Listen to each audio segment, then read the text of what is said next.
John Hoskins. I'm a regular C4 member. Bill Mitchell is the chair, or sorry, the regional chair for this region, including the Pacific Northwest and Colorado and a bunch of other states in there.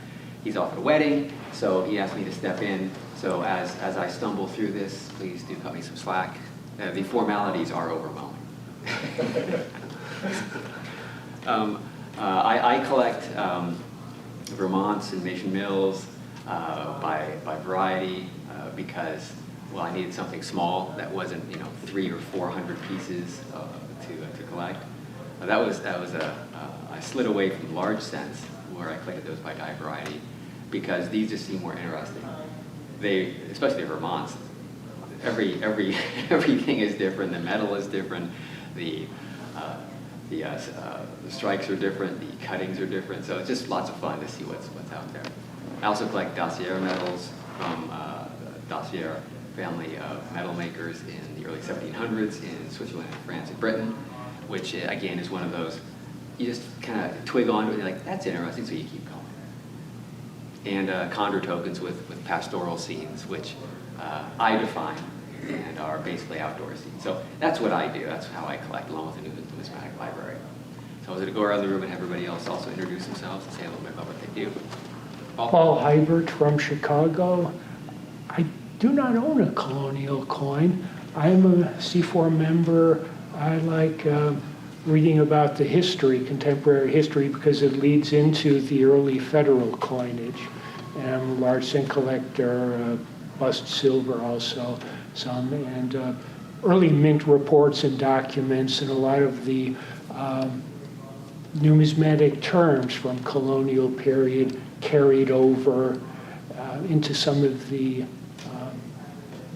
reports and accounts at the time. A shilling for a quarter, colloquialisms, things you say, no, that's wrong. They can't mean that. Well, it's a different context. It was 240 years ago.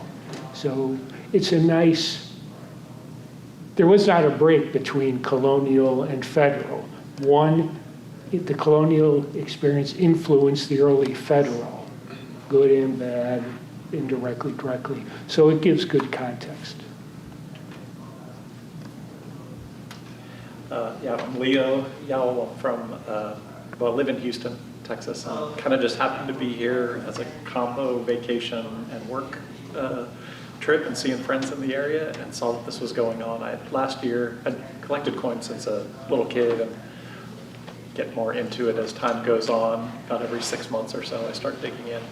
The colonial, just the whole time frame of early American, fascinating to me. My dad gave me to me an extravagant gift, but a silver dollar, 1795, silver dollar, and I couldn't believe that was something from the time of George Washington being president. And so looked into Fujio cents, and I'm kind of here to see some of those, and I'm fascinated just to hear about other things I didn't know about those metals you had talked about, just to learn about some other things. And I saw on the agenda since I was in town that this meeting was going on at 8, so got coffee and wanted to come see what it was about. Well, I'm Gowan O'Connor. I've been involved with numismatics in the Pacific Northwest since I moved here. I'm on the board of directors for the PNNA, and I collect Irish tokens from the 17th century on, so there's a lot of overlap with some of the colonial things. I have a bunch of counterfeit halfpence from the Colonial era too, mostly Irish, and that's based on my surname, I guess. And God help us, I also collect 1795 half dollars by die variety. Everybody seems to have a little, like, a skew or an adjunct of something they collect as opposed to one set, that's it. It's, I do this and I do that, this thing over there, which is pretty neat. Cross-pollination. The next item is some messages that the president of C4 wanted to pass on, Chris McDowell. The fall meeting is being organized. It's going to be in conjunction with the Baltimore Whitman as is usual. I think that's November 7th to 9th or 9th to 11th, something like that, as per usual. There's going to feature some talks on hordes, metal detecting finds, and metal detecting itself. I know that's a new focus for the C4 group, branching out into to bring a new set of folks into it that are important. They do a lot of finds, they do a lot of research into those finds, and that's what we're here. That's why we're here. The other notes are about the website. It's noted by Chris that in the next 2 or 3 weeks, the members only tab should be active. Should be some additional content there that will be relevant to us. Up-to-date club info, current newsletter, PDFs, and that sort of stuff. So administratively, the website should be more interesting, more useful to members in the near future. There's also an updated section on books for sale. Lots of duplicates in the library, things that will be more perhaps helpful in the hands of an individual user rather than a mail-away library. So that's happening. They are available. It looks like they're available for purchase through the website or through a connection on the website, as opposed to through any sort of an auction or anything like that. As always, the C4 newsletter is full of content, but only full of content when content is provided to it. So given that you showed up, you're all on the hook for multiple articles to contribute, which I suppose I shouldn't be saying the opposite.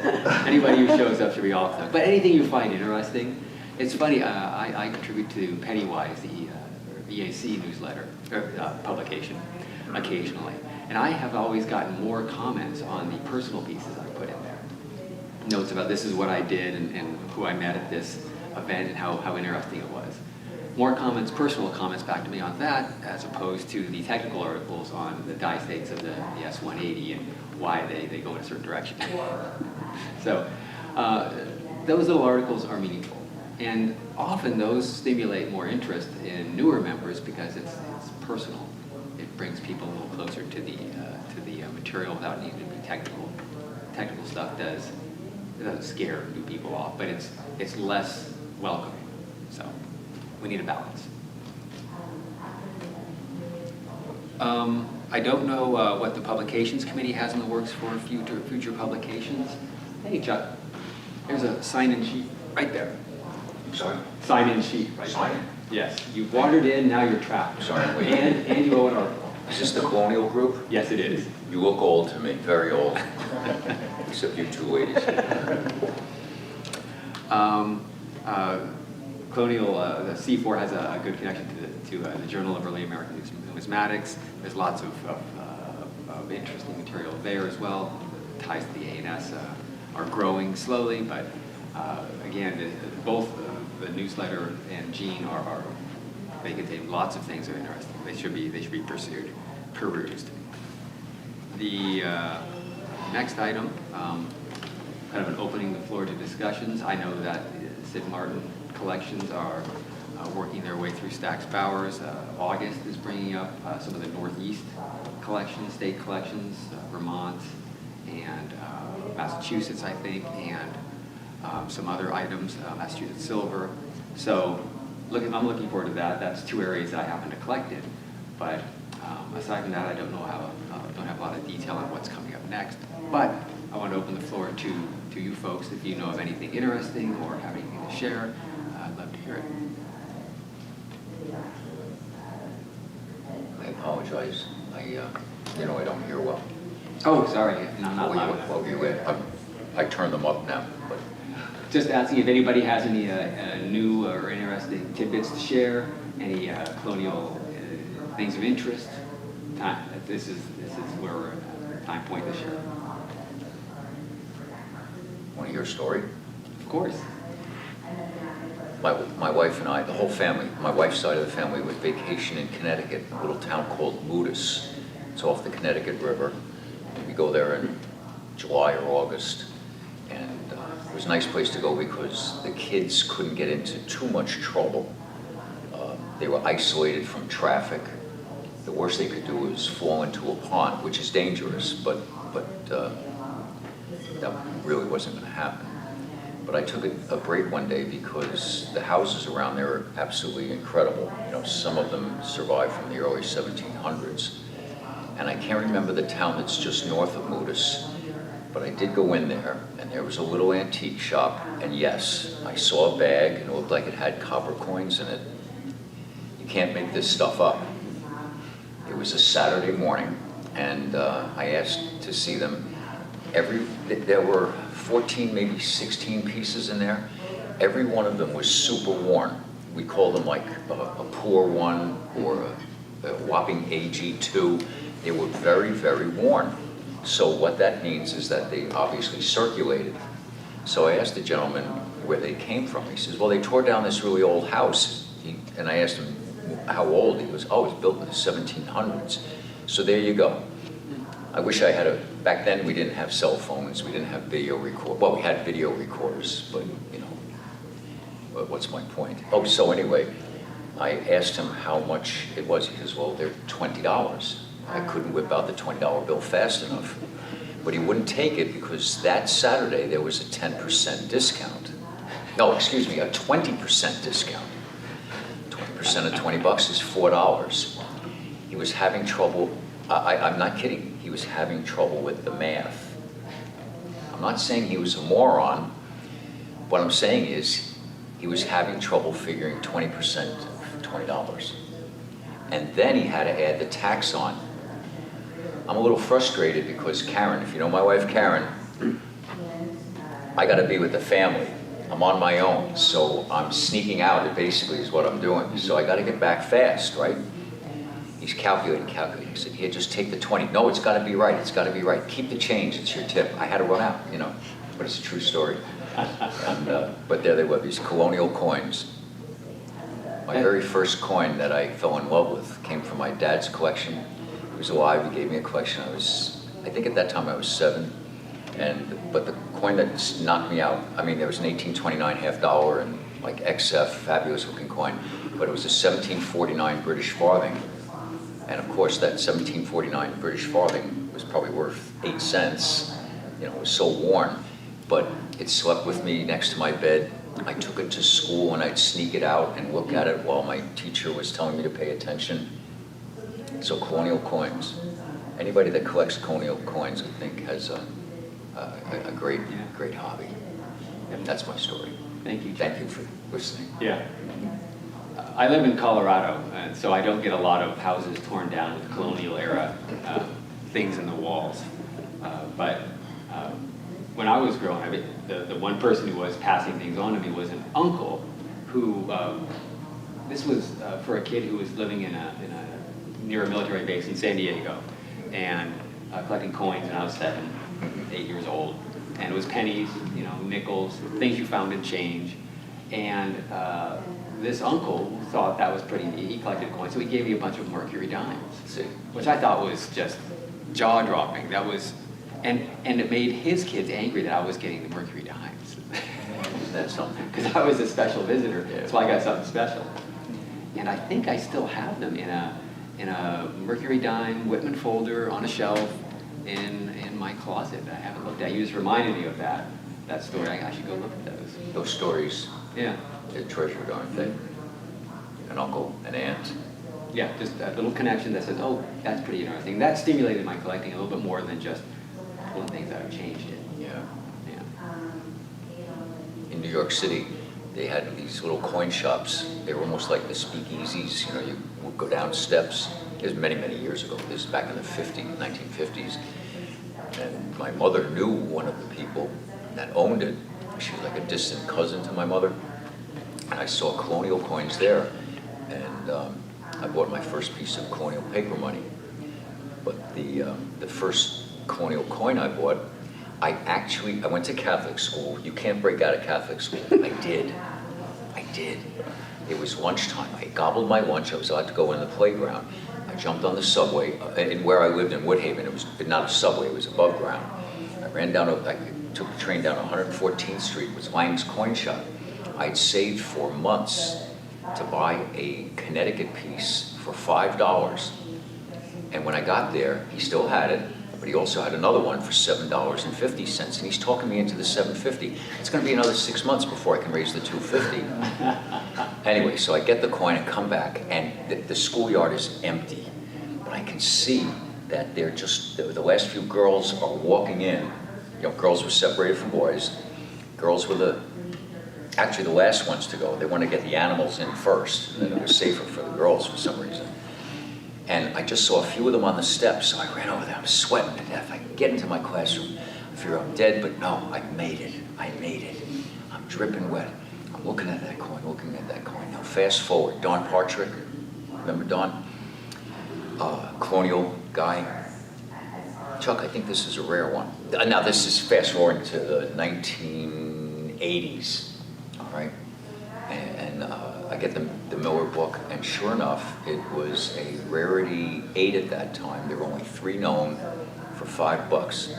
And it didn't matter if it was rare or not to me. I could care less. I just, you can't make this stuff up. Yeah. And he almost talked you, a dealer almost Into talked the you into the 750. more expensive common one. Yeah. That's right, it probably would have been. It's one of those things you need a neutron microscope to see the difference that makes it different from all the others, you know, so, but anyway. Yeah. Any other stories, notes? Well, I have a story. I don't know if this has been published yet, but you know, I'm at the Pacific Northwest. I'm sorry. My wife has a boat. We sail around. We go to islands, and if we go to Canada, if there's a town, we go to bookstores, and so we buy. I look for coin books. She looks for nautical books. So we got this book. It was about the Nootka connection, which on Vancouver Island, which they used to think was part of the mainland. This is where all the first explorers went. They had the Spanish and the English and the Americans were all kind of vying for control, the Russians. And so this book had all kinds of references to other stuff. And one section was this French ship was exploring up the coast, and he saw, I think it was an American ship, but they didn't make contact. You know, it's kind of passed in the, you know, a wave or something, but they never met and talked about stuff. But he went further up, and he was up in Alaska, Ketchikan, Alaska, and this French captain reports that the natives there had Massachusetts coins that they used as jewelry. Wow. And he you know, so Captain Gray had brought the Columbia medals around, you know, the Columbia ship, and he brought Massachusetts coins apparently. So we assume it's this Captain Gray. I talked to John Karlovich. He didn't make it this time, but so I sent him the little reference. I looked up on Google the actual French book that listed this there, and it's there in black and white. You know, well, the name for Ketchikan is different, but basically this bay up in Alaska, these guys had Massachusetts coppers, and this is in 1792. This is like 3 years after they're made in Boston. They're already shipped around to the West Coast, and they're already traded up in Alaska. I was going to ask you what time frame was it? You just told us. Yeah, this is, It was in the Nootka Sound early was- 1700s. It might have been, you know, Massachusetts silver then, right? Well, yeah, But it was maybe, Massachusetts copper. Yeah, this was around, I forget the exact dates because I didn't bring the references with me, but yeah, I think the meeting between, or the French, That's it, yeah. and then they were all getting, you know, sea otter pelts and going to China and going around. This was a whole trade up there at that time, but yeah, I think the copper was a big deal in the Northwest. It was a big potlatch thing and a trading thing. If you had copper, you were a big deal. So I think that was a good trade thing to bring. A little bit of luck there. I wonder if the people who went up there on the boats knew that, or if they just had I think so, but some change and, oh, that's fascinating, okay. anyway, so Massachusetts copper with a hole in it. If you find it in Alaska, Yeah. there you go. Travel. Yeah. Travel. Not to be nosy, what do you collect? What's your corner Oh, area? Massachusetts silver, the 2 pences and 3 pences. and Vermont's and Machen Mills in the copper. Vermont's? And Machen Mills. And Mason's Mill? Yeah. In the copper area. And what's your specialty? I do lots of Irish stuff, so anything the Colonials, there's a lot of Irish tokens in the Colonial series. I'm saying I'm flowing here $50 by dive writing. No. Yeah, cool. Because why not? Yeah, well, it was, the story of that was I started collecting early American copper as a young numismatist, and it's like, oh yeah, you can get a few interesting ones, but then the prices seem to kind of go up exponentially as you start to get good ones. Ain't and that stuff. sad? But then I found out the early silver, it's a higher starting point, Yeah. but then the curve is a lot flatter. It Yeah. doesn't go up. Yeah. So you can get the really rare ones. You just have to, like you do, save up your money. And so that's what I've been working on, because there's no competition at a certain level. Yeah. Yeah. That's cool. What's your specialty? More general interest, first General exposure interest, really to that's this fine. community. Certainly is fascinated by these stories too. I want to go find those houses that Yeah. have the bags of colonial coins. Yeah, I had this idea. You buy a house, you grab up the floorboards, don't find anything, sell the house, buy another house, sell the floorboards. You know. That happens, I know, not often enough. Your specialty in colonials? Early federal, but I like reading and learning about colonials because that led into Yeah. the early federal, heavily influenced a lot of stuff. You hear about the big large cent collectors from days of, and they had colonials too. Look at Edward Maris. He's more well known for his New Jersey coppers than he is for the pamphlet on 1794 large cents. You know, so, but yeah, they all had a little bit of something. Yeah, back then they were still evaluating and discovering and finding linkages and trying to understand where things fit. And the funny thing is, it was only 70, 80 years since they had been produced, so many of these things, when these guys were operating in the late 1800s. So, When I was first married, we took jobs up in Pittsford, Vermont. Don't tell this to anybody. Don't record this, Leanna, please. No, I'm only kidding. You're so sweet. She was ready to shut you off. she's ready to zoom in on you. I was a high school math teacher for the beginning of after I got out of college. And my dad was an accountant, and he told me the crazy hours. He was kind of frustrated. So I became a CPA after I just couldn't teach in high school anymore. I thought it was like, honestly, nothing against teachers. I just thought it was an underpaid babysitter. And so anyway, I got out of that. But here's my point. So in the summer times, I was free. My brother and I were lifeguards when we were kids. So I got a job as a waterfront director at a boys' camp in Pittsford, Vermont. The guy that owned the camp found out that I collected coins, and I really enjoyed colonials. He was good friends with a Vermont state senator, not a U.S. senator, the state senator. His name was Sanborn Partridge. So if you're a colonial collector and you like Vermont, you probably have heard of Sandy Partridge. I never knew the guy. I never heard of him. I mean, I was just a young guy, and he arranged for a meeting one night, and I went over to have some coffee, and there he was. He pulls out his Vermont coppers. I was stunned. Even my limited knowledge, I knew some of the things I was looking at. He had, to my best recollection, at least 6 baby heads, maybe 8, and there wasn't a throwback in the bunch. And you know, not too many Vermonts come in choice condition.